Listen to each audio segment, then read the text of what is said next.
China feels it, and what happens next could decide who controls the Pacific. Power doesn't always arrive with sirens or speeches. Sometimes it moves like fog, quiet, slow, easy to ignore, until it's everywhere. Here's the uncomfortable reality most people missed. While the world argued over headlines, one country in Southeast Asia made itself impossible to overlook. No invasion, no grand declaration, no dramatic showdown. Yet the ripple it created is now forcing both Washington and Beijing to rethink their next moves. And that country is the Philippines. This story doesn't begin with missiles or military parades. It begins with something far more permanent. Location. Look at a map long enough and patterns emerge. The Philippines sits like a hinge between two enormous doors. The Pacific Ocean on one side, the South China Sea on the other. Through those waters pass the arteries of the global economy. Oil tankers, container ships, raw materials, food, energy, components that keep factories alive thousands of miles away. These routes are not optional detours. They are narrow, crowded, and expensive to reroute. For China, they are lifelines. The majority of its energy imports and exports move through these seas. Disruptions don't need to be total to be damaging.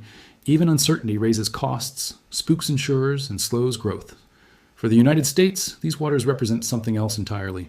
They are the foundation of an order built on open access.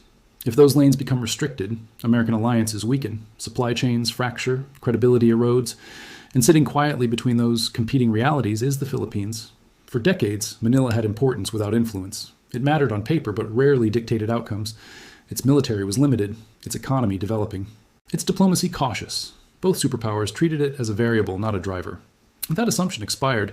The transformation wasn't sudden, it was cumulative. Economic growth built confidence. Demographics added momentum. Infrastructure expanded reach. But the real shift came from restraint. The Philippines didn't rush into dependency. It didn't mortgage its future for short-term gains. When massive investment offers arrived, ports, roads, rail, financing, it paused. Some projects moved forward. Others slowed. Several were reshaped. This wasn't rejection. It was calibration. Dependency hands leveraged to the lender. Choice hands leveraged to the borrower. At the same time, something else happened, quietly. Security ties with the United States deepened. Access agreements expanded. Joint exercises grew larger and more complex. American forces gained rotational access to locations that sit uncomfortably close to major shipping lanes and potential flashpoints. No flags were planted. No permanent bases announced. Just access. From Beijing's perspective, this was unsettling. A weak Philippines can be pressured. An isolated Philippines can be coerced. But a growing Philippines with multiple options becomes expensive to influence and dangerous to antagonize. Washington noticed something too. Manila wasn't asking for protection out of fear. It was negotiating from relevance. And relevance changes everything inside an alliance. This is how power shifts now, not loudly, not cleanly, but effectively. But what happens next will change everything. Because once relevance is established, pressure follows. Most people imagine great power rivalry as a rope being pulled from both ends. Smaller countries caught in the middle, forced to choose. That image is comforting and completely wrong. Modern power isn't about dragging allies closer. It's about shaping incentives so countries align with you because it makes sense for their future. The Philippines understood this before many of its neighbors.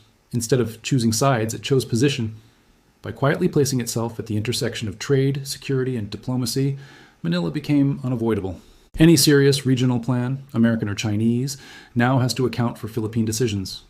China reacted the way rising powers often do when influence slips, by increasing pressure. Maritime patrols intensified, rhetoric sharpened, gray zone tactics multiplied. The goal was familiar, signal dominance without triggering open conflict. But pressure has a ceiling. Push too lightly and nothing changes. Push too hard and you accelerate resistance. Each confrontation raised the Philippines' strategic value to Washington and its partners. Each attempt at intimidation made Manila more central, not less. This is the paradox Beijing now faces. Meanwhile, other Southeast Asian nations were watching carefully. Vietnam, Indonesia, Malaysia. They weren't seeing a country choosing sides. They were seeing a country choosing leverage. The lesson was subtle but powerful. You don't gain influence by shouting allegiance. You gain it by becoming essential. The United States benefited as well.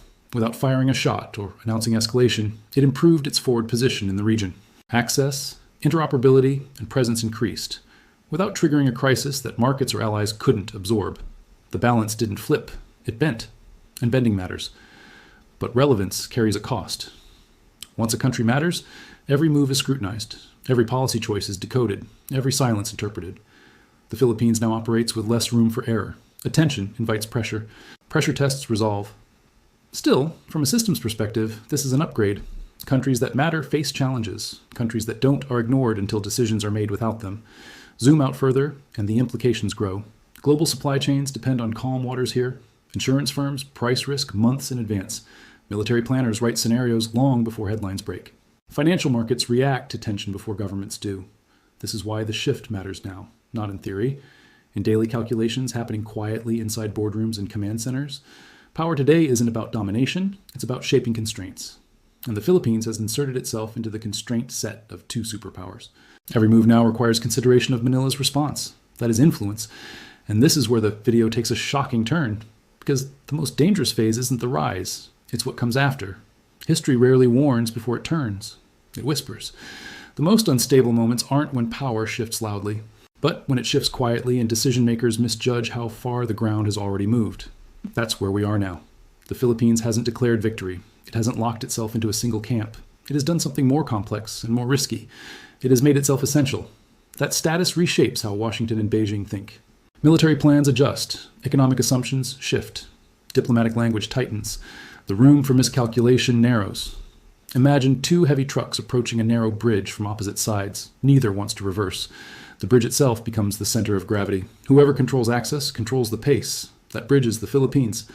But bridges can crack under pressure. The challenge ahead isn't choosing sides, it's sustaining balance. Domestic politics, economic expectations, regional crises. Any misstep could tilt incentives too far in one direction. Yet the alternative, irrelevance, is worse. By aligning trade flows, security access, and diplomatic value, the Philippines has rewritten how size translates into power. It has shown that influence isn't just about GDP or firepower, it's about placement in the system. This shift won't be obvious in headlines. It will reveal itself through small adjustments. A delayed decision here, a cautious statement there.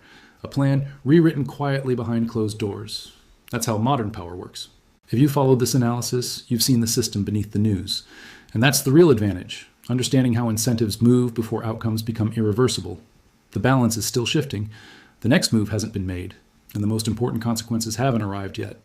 If this breakdown helped you see geopolitics differently, support Economic Tales by liking the video, subscribing, and sharing your thoughts below. Do you think the Philippines can maintain this balance, or will pressure eventually force a choice? Because history shows us one thing clearly. The most dangerous moment isn't when power moves loudly, but when it moves quietly, and everyone realizes too late what just changed. The story isn't over. It's only entering its most consequential chapter.